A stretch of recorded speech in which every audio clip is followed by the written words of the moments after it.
Hello everyone, in this video I'm going to show a step-by-step tutorial on how to connect your Google account with the Best Buy account. So first we're going to go to the Best Buy app. As I told you, you guys can find it in the App Store or Play Store. Then next we're going to click on the profile section on the lower right corner. Then once you guys are here, you're going to click on account settings. Then once you scroll downwards, there's the sign in with the Apple or Google section. You're going to click on it. Then here you're going to click on connect to Google. Then they're going to sign you into your Google account. Then you guys could choose an account. If you have many, you're going to choose one.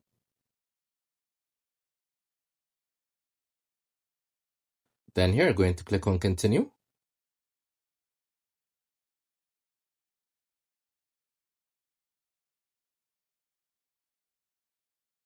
So now they're going to ask you to insert your Best Buy password to connect your account.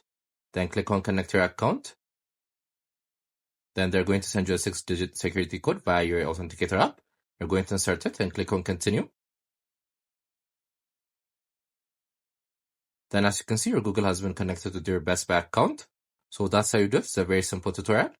I hope you guys liked this video. Subscribe for more, like for more, share for more. I hope to see you again. Goodbye.